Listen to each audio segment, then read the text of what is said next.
Gaueko 8 izateko 8 minutu falta diren honetan, Irribarriak eta Gabirondok APZ-etxea eta Landaren aurka jokatu duten partidaren analisia egingo dugu. Gogoratuko dugu Antiguako pilota txapelketako bigarren jardunaldia izan dela hau, Ligaxkako bigarren jardunaldia, eta garaipena APZ-etxea eta Landarentzat izan da emaitza oso estuarekin, 22 eta 20ko emaitzarekin. Partida oso gorabeheratsua izan da, hasieran APZ-etxea eta Landa nagusi hasi dira, 7 eta 2 ere aurreratu zaizkie, eta kasu horretan Gabirondo ikusi dugu hotzantxean hasiera horretan, ez da pilota dezente galtzen. Irribarria ere jokoan ezin sartu ikusi dugu partida hasiera horretan, eta gero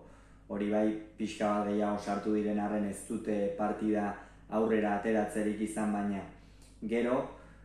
pixkanaka partidan sartzen joan dira. Gabirondo ere pixka bat Landari bizkarra erakusten hasi zaio, izan ere hasieran Landak partida beste partida askotan bezala ez, bizkarra nabarmen erakutsi du, eta bere altuera horrekin hori egin beharra dauka, eta gainera askotan diferentziak markatzen dituen pilotaria da. Herriarteko finalean ez genuen ongi ikusi, gaurkoan ere ez du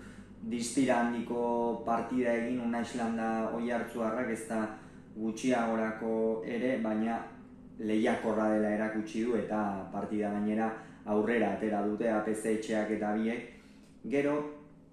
partidaren erdialdean edo hor Irribarriak eta Gabirondo kalde nabarmen xamarra hartu dute,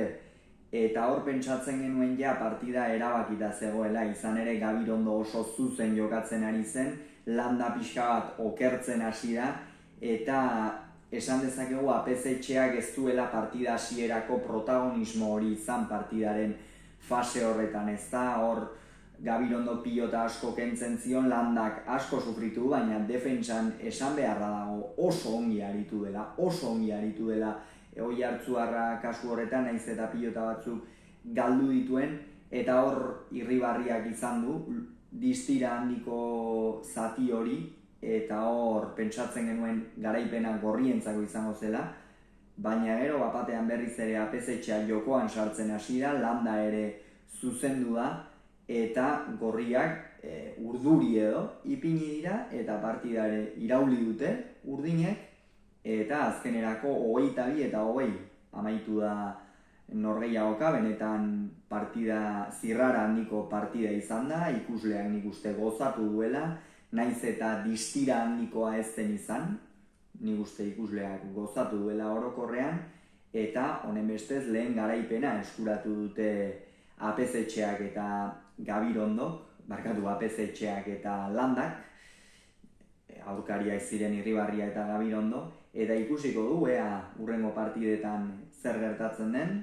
Hauxe izan da